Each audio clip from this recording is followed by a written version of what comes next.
నమస్తే. గిరిజన తాండాలంటే, ఆదివాసులంటే ఎక్కడనో మారుమూల గ్రామాలు. అంటే తాండాలుల రోడ్లు సరిగ్గా లేక, లైటింగ్ లేక, తాగడానికి నీళ్లు లేక, జనవాసాలకు దూరంగా ఉన్నటువంటి గిరిజనులు ఈనాడు ఒక రాష్ట్ర ముఖ్యమంత్రి రేవంత్ రెడ్డి నియోజకవర్గంలోని ఈ యొక్క గిరిజన తాండా మున్సిపల్ కేంద్రంలో కలవడం వల్ల అనేక రకాలుగా అభివృద్ధి చెందుతున్న తరుణంలో మనతో పాటు ఇక్కడ ఉన్నటువంటి స్థానిక తాజా మాజీ కౌన్సిలర్ శంకర్ నాయక్ కూడా మనతో ఉన్నారు. ఈయనతో పాటు ఈ తాండా అలా అభివృద్ధి గురించి కూడా ప్రభుత్వం చేస్తున్నటువంటి సంక్షేమ పథకాలపైన చర్చించేందుకు మనతో ఉన్నారు. మరిన్ని విషయాలు ఈ తాండా అభివృద్ధి పైన కూడా, వాళ్ళ గిరిజనుల పైన కూడా, సంక్షేమం గురించి కూడా మరిన్ని విషయాలు అయితే తెలుసుకునే ప్రయత్నం అయితే చేద్దాం. సార్ నమస్తే. నమస్తే. నమస్తే. చెప్పండి, ఇప్పుడు మీరు కౌన్సిలర్గా అయినప్పుడు ఈ తాండా పరిస్థితి ఉండే, కాకముందు ఏ విధంగా ఉండే చెప్పండి. నేను 2019 డిసెంబర్లో కౌన్సిలర్గా ఎలక్షన్ వచ్చినప్పుడు నేను కౌన్సిలర్గా మొట్టమొదటి మున్సిపల్ కౌన్సిలర్ మా విలేజ్ అనేది కొడంగల్ మున్సిపల్లో ఏర్పడిన తర్వాత మా తాండా పాత కొడంగల్ తాండా పాత కొడంగల్ మున్సిపల్లో విలీనం కావడం జరిగింది. ఎలక్షన్ కూడా రావడం జరిగింది. ఆ ఎలక్షన్లో అప్పుడు ఉన్నటువంటి బీఆర్ఎస్ పార్టీ చాలా టగఫర్గా ఉన్నది. ఎందుకంటే 10 ఏళ్ళు వెళ్ళిన పార్టీ ఒక ఎత్తు అయితే నేను దాంట్లో నెగ్గుతానా లేదా అనే దానిపైన నా భయం స్టార్ట్ అయింది. అయినా నేను రేవంత్ రెడ్డి గారి ఆదేశాల మేరకు కొడంగల్ ఇన్ఛార్జ్ తిరుపతి రెడ్డి సార్ గారి ఆదేశాల మేరకు కొడంగల్ నందారం కొడంగల్ మండల పార్టీ నందారం ప్రశాంత్ గారి ఆదేశాల మేరకు నేను పాత కొడంగల్ తాండా నుంచి 3వ వార్డు నుంచి నేను కౌన్సిలర్గా పోటీ చేయడం జరిగింది. పోటీ చేసినప్పుడు నాకు ప్రజలు నమ్మి ఆ యొక్క కాంపిటీషన్లో ఎలక్షన్లో నా మీద అసలు ప్రేమనా, అసలు నేను ఏందనే దానిపైన నా మీద ఎంతో పోటీ చేసిన పార్టీ నాయకులు ఉండొచ్చు. వాళ్ళు వస్తే నేను గెలుస్తానా గెలవనా అనే నాకు నమ్మకం లేదు. అయినా నాకు పాత కొడంగల్ తాండా కొడంగల్ బాలాజీ నగర్ ప్రజలు నన్ను ఓటేసి గెలిపించి 50,000 ఓట్ల మెజార్టీతో నన్ను గెలిపించడం జరిగింది. గెలిపించిన తర్వాత నాకు స్టార్ట్ అయింది భయం. ఏంటంటే నేను గెలిపించేది ఒక బాధ్యత అనేది నాకు పెరిగిపోయింది. ఆ బాధ్యత ఏ విధంగా ఉందంటే, పాత కొడంగల్ వెళ్తే స్టార్ట్ అయింది. నేను గెలిచినాక ప్రమాణం చేసిన 4-5 రోజుల తర్వాతనే స్టార్ట్ అయింది. ఎట్లా స్టార్ట్ అయిందంటే, ఊర్లలో నీళ్లు లేవు. అప్పుడు నీళ్ళు వస్తలేవు. మిషన్ భర్త నీళ్ళు అప్పుడప్పుడే స్టార్ట్ అవుతుంది. నీళ్లు రావడం లేదు. మాకు పాత చిట్లపల్లి కమానికి వాటర్ ఫిల్టర్కి మా విలేజ్కి లెవెల్ అవుతున్నది. అక్కడ నుంచి పర్సపూర్ నుంచి మా లైన్ తెస్తే లైన్ అనేది వాటర్ ట్యాంకులో ఎక్కడం లేదు, కొద్దిగా వస్తున్నది. ఏం చేయాలి?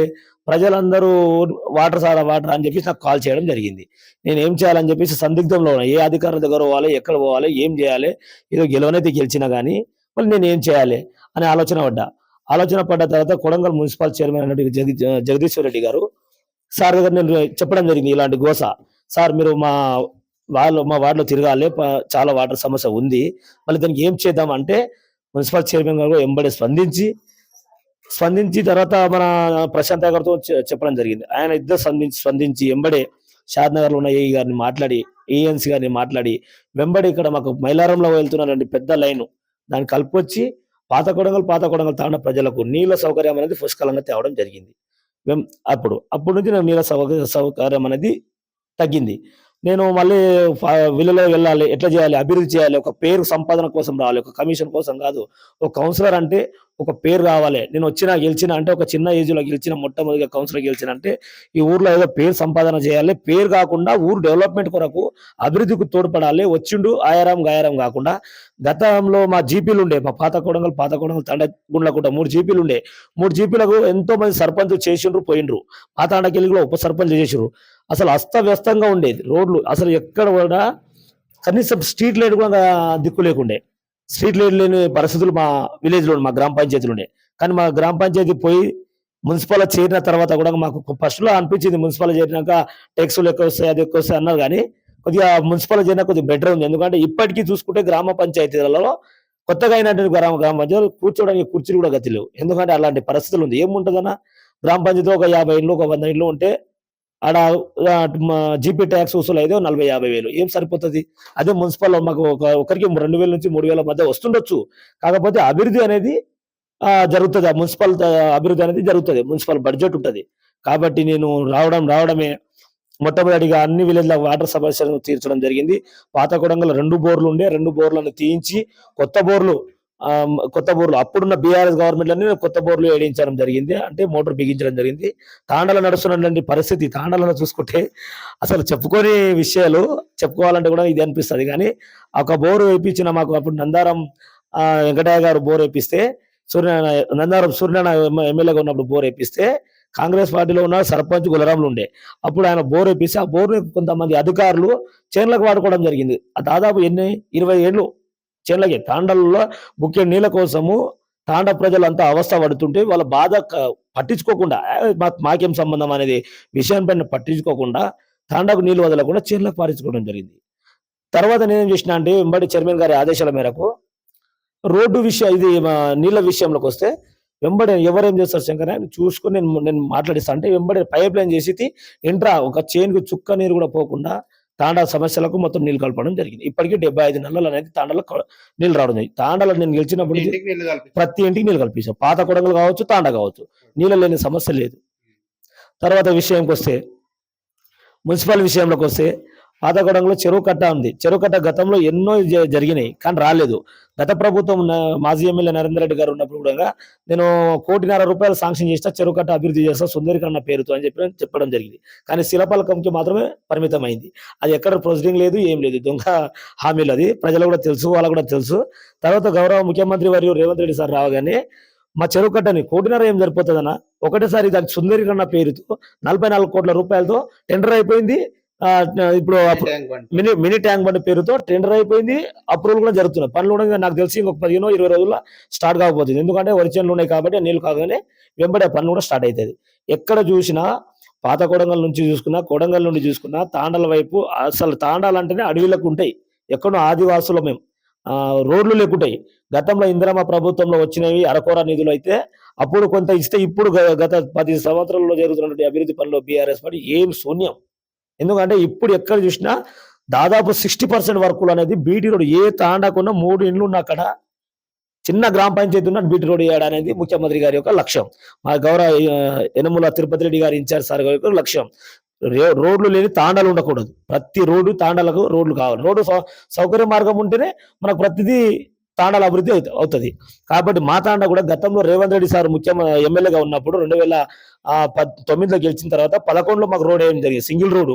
అప్పుడు సార్తోనే సాధ్యమైంది. ఆ రోడ్డు కూడా మేము సంతోషంగా వ్యక్తపరచుకోవాల్సింది ఏంటంటే సింగిల్ రోడ్డు కూడా సార్తోనే సాధ్యమైంది. మాకు పండ్ల పాట ఉండే, పోవడానికి ఇబ్బందిగా ఉండే. ఆ రోజు సారు సింగిల్ రోడ్ వేయడం జరిగింది. అదే మళ్ళీ డబుల్ రోడ్ కూడా సార్తోనే సాధ్యమైంది.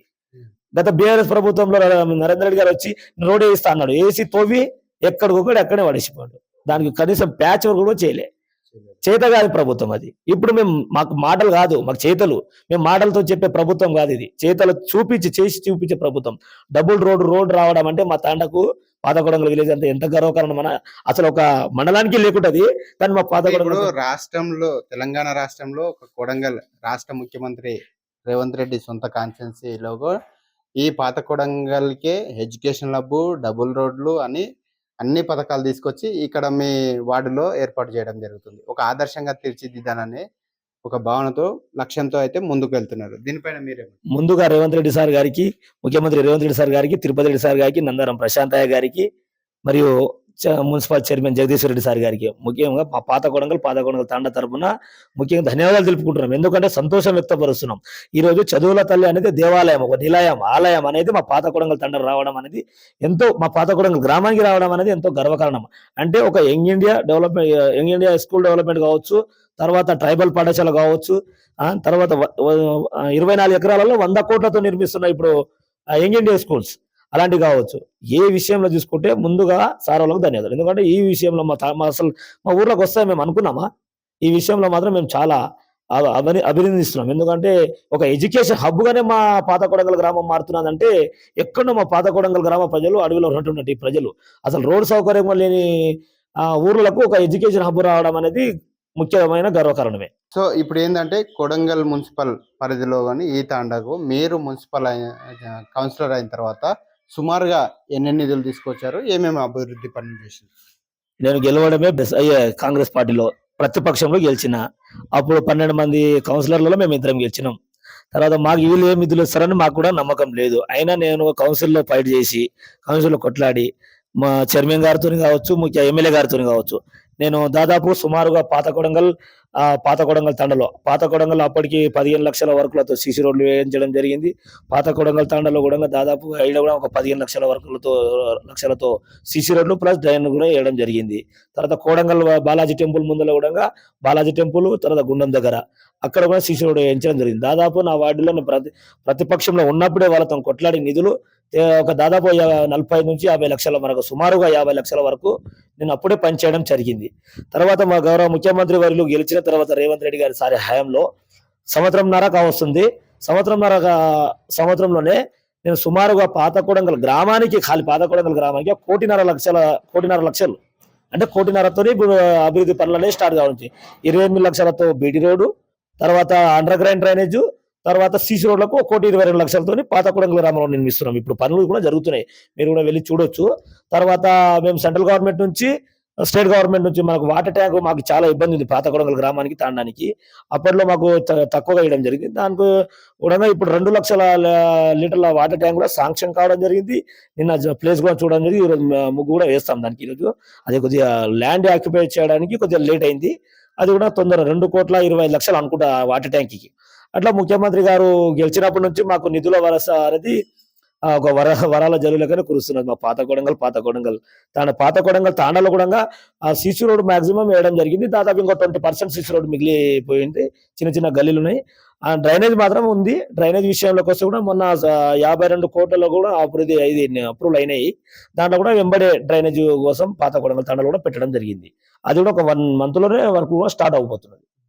సో ఇప్పుడు ఏందంటే మళ్ళీ తిరిగి ఇప్పుడు మున్సిపల్ ఎలక్షన్ వస్తే మళ్ళీ ఒకసారి మీకు అవకాశం వస్తే మీరు మీకు నమ్ముకున్న ఈ వార్డు సభ్యులకు, ప్రజలకు మీరు ఏ విధంగా న్యాయం చేయగలుగుతారు? నాకు ఆ రోజు నేను ప్రతిపక్షంలోనే గెలవడం జరిగింది. అప్పుడు నాకు తోడుగా నీడగా పాత కొడంగల్ గ్రామ ప్రజలందరూ, తాండలు, తర్వాత కొడంగల్ ప్రజలందరూ నాకు తోడు నీడగా ఉండడం జరిగింది. ఆ రోజు నాకు నమ్ముకున్నటువంటి సరికొండ శంకరయ్య కావచ్చు, గొల్ల భూగప్ప కావచ్చు, తర్వాత పాత కొడంగల్ విషయం వస్తే ఆంజనేయులు కావచ్చు, పాత కొడంగల్ ఆంజనేయ నాయక్ కావచ్చు, సీను నాయక్ కావచ్చు, గ్రామ కమిటీ అధ్యక్షుడు గోపాల్ నాయక్ కావచ్చు, వీళ్ళకు నేను ప్రత్యేక ధన్యవాదాలు తెలియజేసుకుంటున్నా. ఎందుకంటే ఆనాడు నేను ప్రతిపక్షంలో గెలవడానికి వీళ్ళందరూ కారణం. నాకు నా ఇంట సపోర్ట్ అంటూ ఉన్నారు. నేను ఏం లేదు, ఒక్క రూపాయి కూడా మేము ఎక్కడ పంచకుండా మేము ఒక ప్రతీక్షతకి గెలవడం జరిగింది. ముందు నాకు ఇంకొక అవకాశం ఇస్తే కూడా నేను పాత కొడంగల్ నా 3వ వార్డుకు మంచి అభివృద్ధి చేస్తా అని కూడా నాకు నమ్మకం ఉంది. వాళ్ళకు కూడా నమ్మకం ఉంది. అవకాశం ఇస్తే మాత్రం ఇంకా పరుగులు పరిగెత్తే అభివృద్ధి విషయంలో మాత్రం మన గవర్నమెంట్ ఉంది కాబట్టి పరుగులు అనేది మళ్ళీ అభివృద్ధి విషయంలో పరిగెత్తిస్తా. ఎందుకంటే కొన్ని ఉన్నాయి. ఇప్పుడు పాత కొడంగల్ స్కూల్ కాంపౌండ్ వాళ్ళు కూడా శాంక్షన్ అయింది. తర్వాత పాత కొడంగల్ తాండలో ఒక బాత్రూమ్ కూడా శాంక్షన్ అయింది. టాయిలెట్ బాత్రూమ్ పిల్లలకు చాలా ఇబ్బందికరంగా ఉందంటే మొన్ననే పాత కొడంగల్లో స్కూల్లో అంతా అమ్మ ఆదర్శ కింద కూడా బెంచెస్ కావచ్చు, గ్రీన్ చాక్ బోర్డు కావచ్చు, పాత కొడంగల్ తాండలో కూడా అన్ని తేవడం జరిగింది. ఇంకొక స్కూల్ బిల్డింగ్ కూడా తాండలో అడగడం జరిగింది. అది కూడా మెంబర్ ఎంఈఓ గారు కూడా శాంక్షన్ చేస్తాను కూడా ఒక సానుకూలంగా స్పందించడం జరిగింది. కడా వెంకటరామరెడ్డి సార్ కూడా మంచి చొరవ తీసుకొని అభివృద్ధి పైన, మా పాత కొడంగల్ తాండ పైన కూడా బాగానే అభివృద్ధి తీసుకొని అంగన్వాడీ బిల్డింగ్ కావాలంటే వెంబడే దాన్ని కూడా ప్రపోజల్ పెట్టడం జరిగింది. వారం రూపాయల దానికి టెండర్ అయిపోతున్నది. అంగన్వాడీ బిల్డింగ్ కూడా త్వరలోనే నిర్మిస్తాం. తర్వాత మహిళా భవనం ఒకటి నిర్మిస్తాం. తాండలో కూడా ఒకటి అంగన్వాడీ భవనం నిర్మిస్తాం. ఈ 5 ఏళ్ల కాలంలో దాదాపు ఇంకా 3.5 ఏళ్ళు ఉన్నది మనకు. ఈ 3.5 ఏళ్లలో పాత కొడంగల్ గ్రామానికి మాత్రం నేను తాండానికి, మా 3వ వార్డుకి మాత్రం ప్రత్యేక నిధులు తెచ్చి అభివృద్ధి వైపు నడిపిస్తానని చెప్పేసి నేను కూడా ఆశిస్తున్నాను. తర్వాత ఇంకొక విషయం చెప్పదలుచుకుంది ఏంటంటే, మాకు కరెంటు సమస్య అనేది అప్పుడు చాలా ఉండే. గతంలో మన కేసీఆర్ సభలలో మాట్లాడడం జరిగింది. కరెంటు రెప్పపాటు నేను ఉన్నప్పుడు పోలేదు అంట. ఎందుకు అబాధాలు? అసలు స్టేజ్ ఎక్కినా అబాధాలు వాళ్ళకి తెలుసు. వాళ్ళ అబాధాల కూటమి వాళ్ళకంతా బాధ అవుతుంది. ఏం బాధ అవుతుంది? అధికారం కోల్పోయినామనే బాధ అవుతుంది. వాళ్ళ అవినీతి ఎక్కడైతే పోయిందో బాధ అవుతుంది. మా ప్రభుత్వం వచ్చిన తర్వాత కంటి రెప్పపాటు కూడా 3 ఫేస్ లైన్ పోవడం లేదు. ఇప్పుడుగా మీరు చూడండి, ఇప్పుడు ఇళ్లలో పోయి అక్కడ కనిపిస్తుంది బల్బు మీకు. 3 ఫేస్ లైన్, సింగిల్ ఫేస్ కాదు, 3 ఫేస్ లైన్ 24 hours కంటి రెప్పపాటు కూడా పోవడం లేదు. అప్పుడు షిఫ్ట్ వైజ్ ఇచ్చిండు. రాత్రి 9 గంటలు ఇస్తే పొద్దున 7 గంటలకు. మధ్యలో పోతుండే. ఆయన పోయి చూసినట్టు మాట్లాడుతున్నాడు. ఇది అబద్ధల పార్టీ. కాబట్టి తెలంగాణ రాష్ట్ర ప్రజలు ఒకటే గమనించాలి. కేసీఆర్ కుటుంబం అనేది అబద్ధాల కుటుంబం. రాజకీయం కోసమే వాళ్ళు ఇలాంటి వేషాలు వేస్తున్నారు తప్ప వాళ్ళు అభివృద్ధి కోసం చేయరు. ప్రజల కోసం కాదు.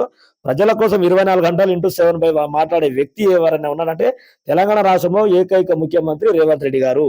ఎందుకంటే రేవంత్ రెడ్డి గారికి ఆ ఫామ్ హౌస్ లో పడుకునే ఆలోచన లేదు, ఏం లేదు. ప్రజలలో ఉండాలి ప్రజాపాలన. మా ప్రజాపాలన అంటే అందరికీ సంక్షేమ పథకాలు ప్రతి ఇంటికి గడపకు చేరాలన్నది ఆయన లక్ష్యంగా ఊహించుకొని ఇవాళ నిరంతరం శ్రమిస్తున్నాడు. బయట దేశాలకు పోయినా ఎక్కడైనా ఎంజాయ్ చేయని పోతలేదు ఆయన. బయట దేశాలకు పోయినా ఎక్కడ పోయినా కొంత నిధులు పట్టుకొని రావడం జరుగుతుంది. వీళ్ళ లేక మున్సిపల్ శాఖగా ఉన్నప్పుడు అంటే కేటీఆర్ 50 కోట్ల రూపాయలు మీకు అందరికీ తెలుసు. 50 కోట్ల రూపాయలు జిహెచ్ఎంసీ నిధుల నుంచి దుర్వినియోగం చేసి ఏదో సైకిల్ రేసు కోసం తన స్వచ్ఛమైన ఆనందానికి వాడుకున్నాడు. కానీ ప్రజలకు ఎక్కడ ఉపయోగపడింది? ఎక్కడ వదిలిసినా అక్కడనే ఉంటుండే అన్ని సమస్యలు. ఈ రోజు చూసుకోండి, మీకు కొడంగల్ మున్సిపల్ కావచ్చు, కొడంగల్ తర్వాత వార్డులు కావచ్చు, నియోజకవర్గం కావచ్చు, కొడంగల్ జూనియర్ కాలేజ్ కావచ్చు. జూనియర్ కాలేజ్ అప్పుడు తెచ్చిన మినీ ఉస్మానియా క్యాంపస్ లెక్క ఉంది. ఇప్పుడు మళ్ళీ ఇంజనీర్ కాలేజ్ కావచ్చు, తర్వాత మెడికల్ కాలేజ్ కావచ్చు. కొడంగల్ గవర్నమెంట్ హాస్పిటల్ దగ్గర పని చురుకంగా నడుస్తున్నాయి. ఎక్కడ ఒక రోజు కూడా నిరంతరం లేదు. మున్సిపల్ బిల్డింగ్ కి పైసలు లేకపోతే సగంకి వారేసిండు. ఇప్పటికీ మున్సిపల్ బిల్డింగ్ కంప్లీట్ కాలేదు. సార్ రాగానే సెకండ్ ఫ్లోర్ నడుస్తున్నది. అంటే మీరు ఒకసారి ఆలోచన చేయండి. మనం ముఖ్యమంత్రి వారిలో కోడంగల్ నియోజకవర్గం ఉన్నందుకు ఈ రాష్ట్రానికి కాదు, కోడంగల్ ఒక్కరికి కాదు, రాష్ట్రానికి కూడా అదే విధంగా నడుపుతున్నాడు. ప్రతి నియోజకవర్గానికి ఒక 200 కోట్లతో గురుకుల పాఠశాలలు మంచి ఎంగిండి గురుకుల పాఠశాల నిర్మించబోతున్నారు. కాబట్టి ఎడ్యుకేషన్ హబ్ మీద కావచ్చు, ప్రతి శాఖ మీద ముఖ్యమంత్రి వారు దృష్టి పెట్టడం జరిగింది. కాబట్టి ప్రజలు ఒకటే కోరుకున్నారు. ఇప్పుడు ఇలా చూసుకుంటే సంక్షేమ పథకాలు చూసుకుంటే, అభివృద్ధి పథకాలు చూసుకుంటే బస్సు ఫ్రీ కావచ్చు, కరెంట్ ఫ్రీ కావచ్చు, తర్వాత సన్న బియ్యం. అసలు ఎప్పుడైనా ఏ చరిత్రలో ఉందన్నా? బీజేపీ వాళ్ళు మాట్లాడతారు మేము ఇచ్చింది మేము. మళ్ళీ బీజేపీ పాలిత ప్రాంతాలు రాష్ట్రాలు ఉన్నాయి కదా, మళ్ళీ అక్కడ చేయొచ్చు కదా. అక్కడ కర్ణాటకలో కాంగ్రెస్ ప్రభుత్వం ఉంది, అక్కడ మనకు సన్న బియ్యం, ఇక్కడ సన్న బియ్యం ఇస్తున్నామ్మా. మళ్ళీ బీజేపీ పాలిత ప్రాంతాల్లో మీరు సన్న బియ్యం ఎందుకు ఇవ్వలేకపోతున్నారు? మేము ఇచ్చినామంటున్నాం. అంటే తెలంగాణ రాష్ట్రంలో ముఖ్యమంత్రి గారు ఇచ్చినందుకు మేము ఇచ్చినామంటున్నారా? ఎందుకు తప్పులు ప్రచారం చేస్తున్నారు? మా ముఖ్యమంత్రి వారు ఈ తెలంగాణ రాష్ట్రానికి సన్న బియ్యం అనేది అప్పుడు గతంలో ఒక మాట అన్నాడు. ఏమన్నాడు? కేసీఆర్ మనవడు ఏ బియ్యం అయితే తింటే తెలంగాణ రాష్ట్ర ప్రజలు కూడా అదే బియ్యం అన్నారు. తింటున్నారా? దొడ్డు బియ్యం ఇచ్చి సరిపోయి అంతా అమ్ముకున్నారు. ఈ రోజు రేవంత్ రెడ్డి గారి సార్, నేను చెప్తున్నా, రేవంత్ రెడ్డి సార్ గారి మనవడు ఏ బియ్యం అయితే తింటున్నారో అదే బియ్యం తెలంగాణ రాష్ట్ర ప్రజలు తింటున్నారు. అది రేవంత్ రెడ్డి సార్ యొక్క చిత్తశుద్ధి. అది రేవంత్ రెడ్డి సార్ యొక్క ప్రజలను మేలుకొల్పే ఒక అభివృద్ధి వైపు నడిపే చిత్తశుద్ధి. అంటే ఈరోజు బడుగు బలహీన వర్గాలు సన్న బియ్యానికి చూస్తే వాళ్ళకు అసలు ఎంతో బంగారం ముద్ద తిన్నట్లు ఉంది. వాళ్ళకు అంత చల్లగా రేవంత్ రెడ్డి సార్ కడుపు చల్లగా ఉండని చెప్పేసి ఆశీర్వదిస్తున్నారు, దీవేస్తున్నారు. గతంలో చూసుకున్న ఏమున్నది? దొడ్డు బియ్యం ఇస్తే ఇదే వాళ్ళ పాలన. కాబట్టి కరెంట్ ఫ్రీ కావచ్చు, సన్న బియ్యం కావచ్చు, ఏకైక ముఖ్యమంత్రి ఒకే కాలంలో రాజశేఖర రెడ్డి గారు చేసినటువంటి పథకాన్ని 2 లక్షల రుణమాఫీ ఏక మొత్తంలో చేసిన ఘనత ముఖ్యమంత్రి రేవంత్ రెడ్డి సార్ గారికి, కాంగ్రెస్ పార్టీకే తగ్గుతుంది ఎప్పటికీ. గతంలో కేసీఆర్ 1 లక్ష రూపాయల రుణమాఫీ చెప్పడం జరిగింది, కానీ 4 విడతలుగా చేసి ఆ మిత్తులకు సరిపోలేవు. ఉచిత హవాదాలు 2 లక్షల రుణమాఫీ ఇప్పటికీ 21,000 కోట్ల రూపాయలు మాఫీ చేయడం జరిగింది, అయిపోయింది. ఇంకా 2 లక్షల పైన ఉన్న రుణమాఫీ కూడా ఆలోచిస్తున్నారు, దాన్ని కూడా ఆలోచన చేస్తున్నారు. చేద్దామనే ఆలోచన కూడా బట్టి విక్రమార్క గారు కూడా ఆలోచిస్తున్నారు. అలాంటి పథకం మనకు దేశ చరిత్రలో ఎక్కడ లేదు. రైతు బంధు కావచ్చు, రైతు బంధు వాళ్ళు 5,000 ఇస్తే మనం 6,000 ఇస్తున్నాం. ఇప్పటికి 4 ఎకరాల వరకు పడ్డాయి, ఇంకా 5 ఎకరాల వరకు కూడా వేస్తాడు. ఎందుకంటే వాళ్ళ లెక్క రాళ్లకు, రప్పలకు, బడా వ్యాపారస్తులకు ఇష్టం పడితే అక్కడ అడ్డగోలిగా ఇచ్చినట్ల మనం వేయలేం కదా. మనం చూసుకొని ఆర్థిక వ్యవస్థ మీకు చేసి 7,000 కోట్ల రూపాయలు నెత్తి మీద భారం పెట్టి పోయిండు. ఆ అప్పుని మనం కడుతున్నాం. మన రేవంత్ రెడ్డి సార్ ముఖ్యమంత్రి అయిన తర్వాత ఎక్కడ అమ్మడం కానీ, ఎక్కడ ఇది అప్పులు చేయడం కానీ చేయకుండానే ఉన్న దాంట్లోనే సరిచేసుకుంటూ పోతున్నాడు. అంటే రాష్ట్రానికి అభివృద్ధి వైపులో నడపడానికి ప్రయత్నిస్తున్నాం. అప్పులు చేస్తే రాష్ట్రం అభివృద్ధి అయినట్టేనా అన్న? అప్పులు చేస్తేనా? ఇందిరమ్మ ఇప్పుడు ప్రభుత్వం కూడా పేదలందరికీ కూడా ఇండ్లు లేని వాళ్ళకి, పేదవాళ్ళకి ఇందిరమ్మ ఇండ్లు ఇస్తా అంటున్నది. ఇక్కడ కొడంగల్లో మరి మీ వార్డులో ఎంతమందికి మీరు న్యాయం చేయగలరు?